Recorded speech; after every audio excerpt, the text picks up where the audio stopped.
자, 여러분 안녕하세요. 자, 이번 시간에는 맹큐의 경제학 제1장 경제학의 10대 기본 원리 중에서요. 사람들의 상호작용에 대해서 우리 한번 살펴보도록 하겠습니다.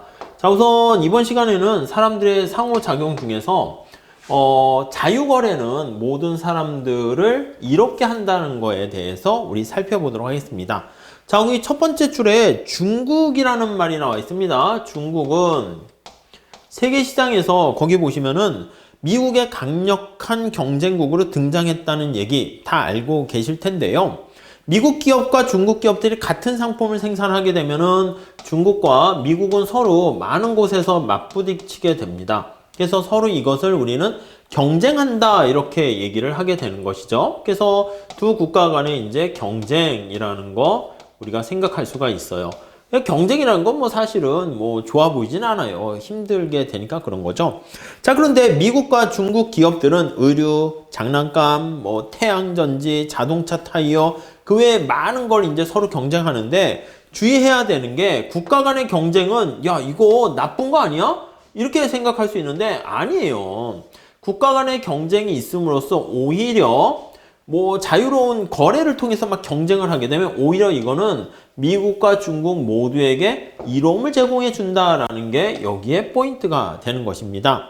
자, 그래서 거기 두 번째 달러기도 나와 있는데 만약에 옆집 아저씨가 우리 아빠도 직장이 없는데 옆집 아저씨도 직장을 구하려고 막 나간다 합시다. 어머, 우리 아빠 일자리 저 아저씨가 뺏는 거 아니야? 안 돼. 저 아저씨 직장 못 구하게 해야 돼. 이게 좋은 게 아니라고요. 그래서 거기 보시면은 서로 우리 가정과 다른 가정도 경쟁하고 이렇게 되는데 말 그대로 어떻게 보면 선의의 경쟁에 가깝다라는 것이고요. 만약에 이렇게 서로 경쟁이 없고 그러면 혼자서 다 집에서 해야 돼. 그래서 거기 이런 경쟁에도 불구하고 다른 모든 사람에게 대해서 경쟁 안 하고 스스로 고립한다는 게 바로 뭐냐면 폐쇄 경제 국가로 간다는 거예요. 이렇게 아예 국가가 문을 닫고 이렇게 직접 모든 것을 다 폐쇄 경제라는 것은 모든 것을 다 내가 그냥 생산하는 거야. 근데 우리가 모든 걸 다 자급자족으로 어떻게 할 수 있습니까? 거기 보시면은 이 모든 걸 한꺼번에 다 잘할 수 없어요. 나중에 무역과 관련된 어떤 비교의 특화와 관련된 그 구체적인 왜 이로움이 발생하는가에 대해서 다시 보게 될 텐데요. 그 맨 마지막에 한번 볼게요. 아니, 제가 강의를 그렇게 잘하는 건 아니긴 한데, 제가 만약에 이걸 안 하게 되면, 제가 그러면 손흥민과 맞짱 떠서 축구를 합니까? 조용필과 같이 맞짱 떠서 가수? 안 돼요. 다 저는 게임에서 진단 말입니다. 그러니까 손흥민이 저보다 강의도 잘하고 공부도 잘하고 축구도 잘하고 농구도 잘하고 그럴 수 있어. 근데 손흥민의 몸은 하나밖에 없잖아. 동시에 여러 개를 다 할 수 없습니다. 그렇기 때문에 내가 어떤 걸 더 잘하는가 그거에다가 초점을 맞춰서 우리가 그것을 전문화한다, 특화한다는 표현을 써요. 그래서 맨 마지막 제줄에 보세요. 사람마다 이 능력이 또 다르고 선호가 달라서 거래할 수도 있어요. 사람끼리. 그렇기 때문에 농사일이든 바느질이든 집짓기든 밑에서 세 번째 줄 나와 있습니다. 각자 자신이 잘하는 일, 제일 잘하는 그걸 비교의가 있다는 거예요. 상대방과 비교해 가지고 상대적으로 잘하는 거에 특화를 한다는 표현을 써요. 전문화를 하게 됩니다. 특화를 하게 된 다음에 자기가 잘하는 손흥민은 그냥 축구에만 신경 쓰면 돼. 그래서 멋진 골 넣는 장면을 저한테 보여주면 제가 또 신나서 열심히 강의 준비를 하겠죠. 그렇죠? 류현진이 막 손흥민이 하니까 나도 축구할까 하다가 이것저것 안 돼서 막 류현진이 홈런 맞고 막 이렇게 되면 사실 우리가 원하는 모습은 그게 아니잖아. 그러니까 프로라는 게 바로 어떻게 보면 전문가라는 게 바로 자신이 관심 있는 부분에 대해서 말 그대로 집중, 특화를 하는 겁니다.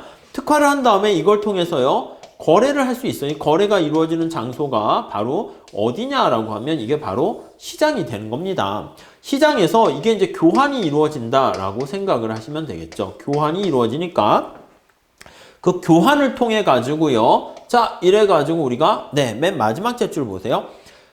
다양한이라는 표현이 있죠. 예, 맞아요. 그게 제일 중요한 표현입니다. 그래서 다양한 재화와 이 물건이라고 보시면 돼요. 또 서비스입니다. 용역이라고 보시면 돼요. 제가 지금 강의하는 것도 이제 물건은 아니고 이제 교육 서비스라고 생각하시면 되겠죠. 이런 다양한 재화나 서비스를 가장 낮은 가격으로, 그쵸? 가장 낮은 최저의 가격으로 가격으로 우리가 구입을 할 수 있게 되는 게 바로 이 원리라고 생각을 하시면 될 것 같습니다.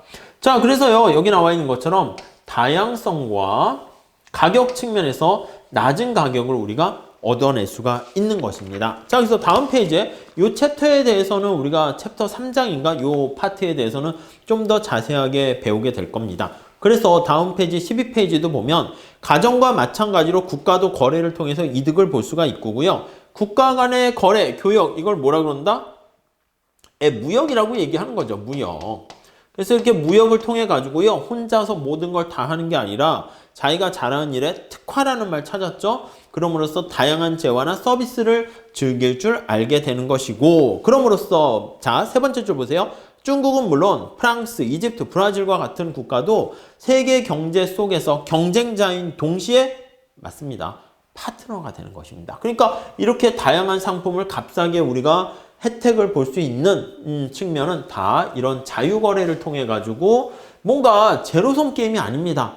이 무역을 통해 가지고 모든 사람들을 이롭게 만든다라고 얘기합니다. 모든 사람들을 다 이롭게 만든다. 그러니까 제로섬 게임이라는 것은 제가 망해야 내가 잘 되는 건데 그런 게 아니고 모두가 다 행복해지는 윈윈, 이렇게 보시면 될 것 같습니다. 아셨죠? 네, 이렇게 정리하시면 되겠습니다. 자, 그래서 이번 시간에는요, 간단하게 5번째 원리로 자유거래는 모든 사람들을 이롭게 한다에 대해서 살펴봤고요. 다음 시간에는 6번째로 일반적으로 시장이 경제활동을 조직하는 가장 좋은 수단이다 라는 거에 대해서 같이 공부하도록 하겠습니다. 자, 여기까지 할게요. 감사합니다.